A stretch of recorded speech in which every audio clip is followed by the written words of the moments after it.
What gets developed here is going to make the world a better place. Here is where people share ideas and where innovation catches fire. Once you come in, you feel the vibrancy of the company inside of it. I think of the Discovery Hub as the nexus of what our customers need and the problem-solving might we bring to the world. This building is absolutely designed to encourage collaboration, and from collaboration, we believe, comes innovation. In our next segment, we'll hear from Delaware Governor John Carney. Thank you, Governor. Thank you very much, Mike, and thank you for your incredible leadership and partnership over this past year. When we began 2020, we could never have predicted the challenges this year would bring. We've been on a difficult journey as a state and as a country as we continue to fight COVID-19. The threat of this virus has been real since day one, especially for our most vulnerable neighbors and loved ones. Protecting lives has been our North Star, our highest and most important priority. Throughout this crisis, we have attempted to balance the need for a healthy community with the need for a strong economy. We can't have one without the other. Delaware needs both before we can successfully rebuild. All Delawareans have made sacrifices during this COVID-19 crisis. Some have made more than others. That's why we've invested federal CARES Act funds to programs across the state that have been created to support Delaware families, workers, and small businesses during these tough times. Over $200 million in funds were used to provide unemployment insurance benefits to prevent a tax increase on businesses affected by COVID-19. Delaware small businesses have received an additional $150 million in direct support through Delaware relief grants and help loans. And in partnership with the State Chamber and Delaware Workforce Development Board, $15 million were given to Forward Delaware. This program has offered rapid retraining for more than 3,000 Delaware workers impacted by COVID-19. These are just some of the ways that federal CARES Act funds were used to help us build towards a stronger economic recovery this year. And here's some good news. Delawareans have taken this virus very seriously. They have made sacrifices, large and small, to keep their communities healthy. We came together to fight the unprecedented threat of COVID-19. Delawareans rallied around our frontline workers and supported the Delaware families and small businesses most affected by this crisis. When we fully emerge on the other side, Delaware will be stronger and more competitive than ever. We have the lowest cost for families and businesses on the Northeast Corridor. Delaware has great beaches, parks, and communities, all with easy access to major urban areas. And we've partnered with private sector leaders to drive economic development and attract more business investment to our state. In fact, we're already looking ahead.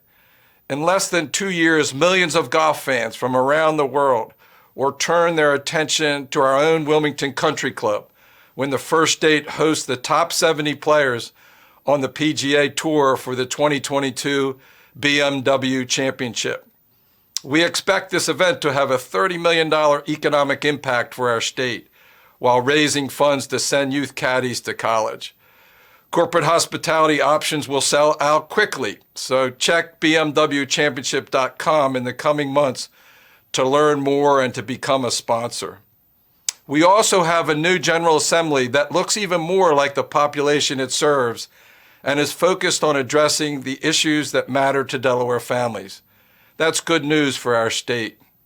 Before COVID-19, we managed state government responsibly, working with lawmakers and the business community to create a $125 million reserve fund. That fund helped us get through 2020 without tax increases or cuts to important programs. Responsible fiscal leadership also helped us pay for historic investments in our public schools and for the children who need our help the most in those schools. And we continue to fund the largest infrastructure program in Delaware history, building new schools, modernizing our roads and bridges, expanding high-speed broadband service, and upgrading our clean water infrastructure. All Delaware families deserve a fair shot to succeed, and we'll keep focusing on the issues that matter to every Delaware community: good jobs, world-class schools, and safe communities. The future of Delaware is bright. The vaccine for COVID-19 has arrived, and better days are ahead. I want to conclude by thanking you for your partnership and for your hard work during this difficult time. Let's keep working together to make the First State an even better place to live, to work, and to raise our families. Before I finish here today, I would like to recognize our federal delegation for their support: Senator Carper, Senator Coons, and Congresswoman Blunt-Rochester. Without them, many of the programs and the financial assistance that was provided would not have been possible. I would also like to extend a special thank you to Katie Wilkinson.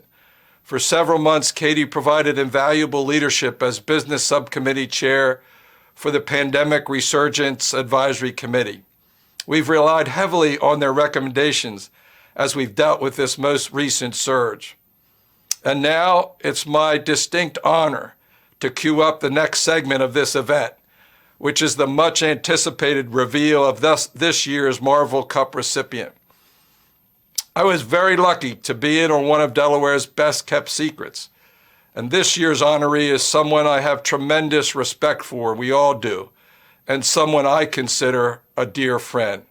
Now let's see who it is.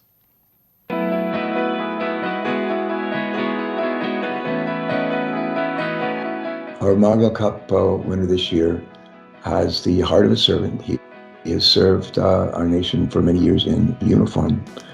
I wasn't lucky enough to get into the Navy, but he's done all right.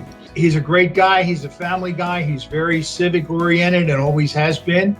He is a Delawarean, born and bred, and chose to spend his whole life and career here. He's generous with his wisdom, and he's dedicated to doing the right thing.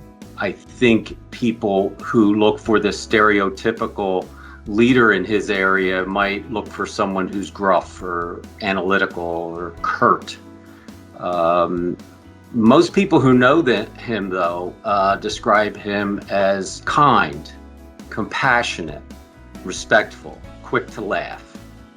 If I had to think of one word that would characterize him, it would be servant leader.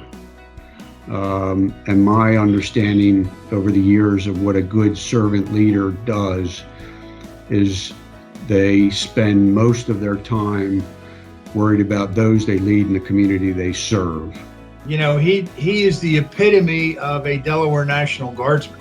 He started as a private and ended up as a general, and you can't get any better than that. I feel like from day one, he recognized the value that the Joint Military Affairs Committee has on those he serves, and therefore put everything he could behind it, and has given us an incredible amount of support. He has brought such amazing expertise to our board, as well as a genuine care and love for children, not only in Delaware, but in the United States. He's been such a valuable member of our board in times of good and bad. We've relied on him heavily. He understands the golden rule to treat other people the way he would want to be treated. And during those 8 years I served as your governor, we had more blizzards, more snowstorms, more droughts, more hurricanes and nor'easters than ever. And he was right there beside us all the way and helping make sure that we pull things together and look out for people.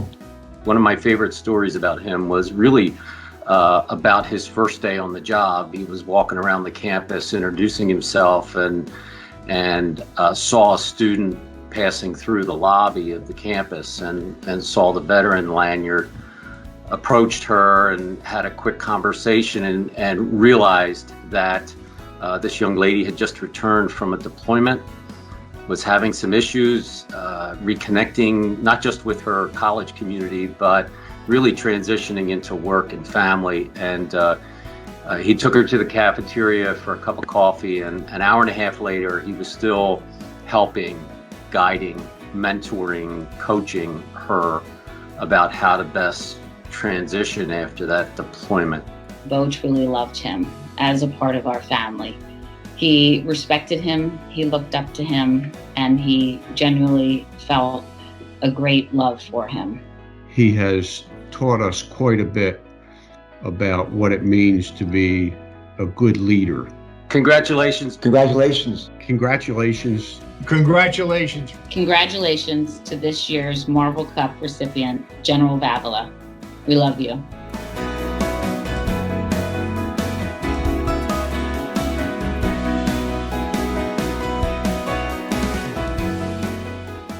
Guard has been asked to assist the Delaware State Chamber of Commerce with the announcement that you have been selected as this year's recipient of the Marvel Cup Award.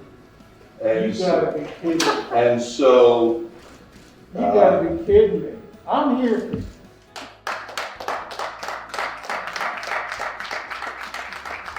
Why me? Well, thank you, my friend. This is indeed an honor of the highest magnitude. I would have never in my life thought that I would be the recipient of this award. This is just, I've been to the dinners every year, and it's just so magnificent. Oh my gosh. Thank you so much. You guys really threw me off.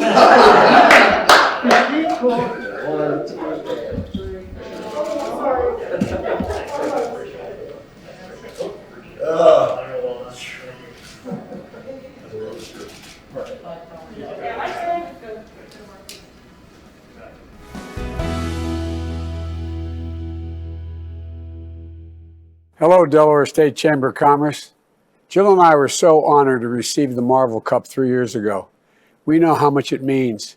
It comes from the community. It's about service to the people. It's about love of this country. To General Vavila, our great friend, congratulations. There's no one more deserving than you. I've seen you in action, General, always with courage, defined by character.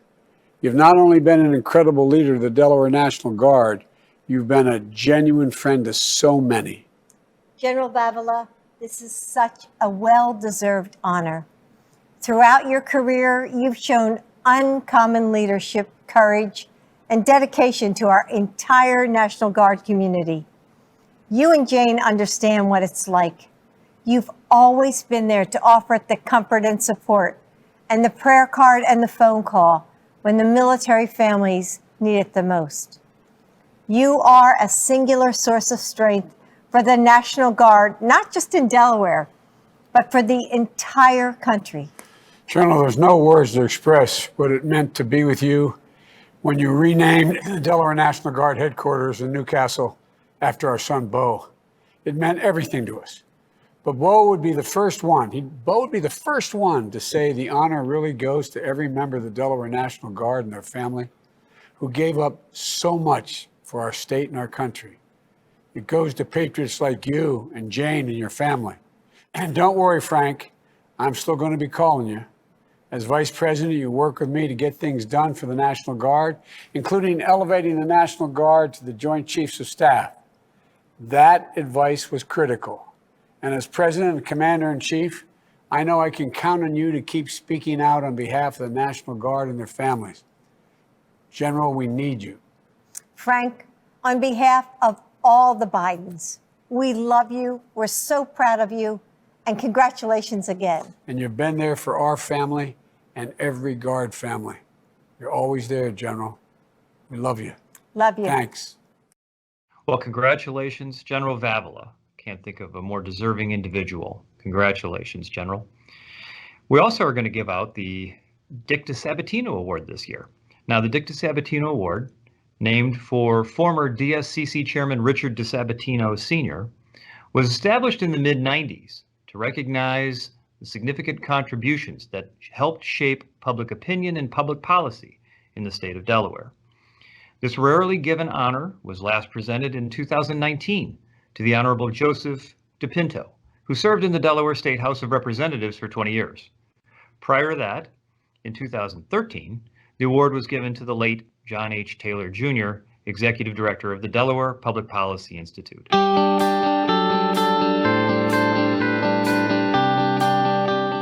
would describe our honoree as a woman who has a big heart, a good and kind heart. She led by example, always with grace, dignity, and compassion. She has made such contributions to our state in so many different ways and affecting so many different populations. Whether it is women and girls, she has been a champion.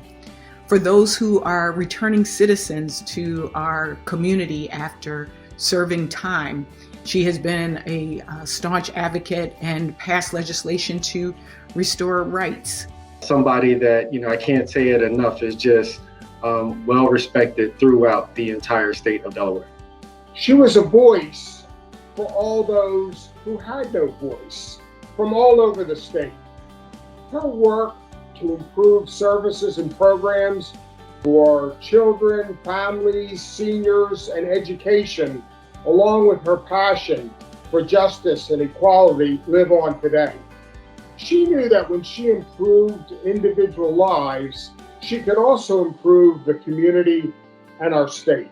She is a mentor, a supporter, serves on my advisory board, just a wonderful human being. I think another thing that people might not remember or realize about this recipient is that she has been able to serve in the public sector, the nonprofit sector. So this recipient has been on our board of directors. She has recently transitioned to the advisory board. She's somebody who I can call on for advice, to consult with, to provide me just that experience that, as a young leader, I so often seek. And, without hesitation, she picks up the phone. If she needs to initiate that conversation, she will. Just the most humble person, which you wouldn't always expect from someone who has such experience, has given so much. While we served and worked together in the legislature, I knew her best as a colleague at Delaware Tech. She was an important part of my senior leadership team. As a role model, she had a great ability to motivate, inspire, and guide our students during their most difficult times as they struggled to meet their goals. She is so deserving of this honor, and it is, my honor to be one of the people that can congratulate her. She is a mother, a grandmother, a public servant, a friend. She is the incredible Margaret Rose Henry. Congratulations. Congratulations. Senator, congratulations. Let me also share my congratulations with Senator Margaret Rose Henry. Thank you for your contributions.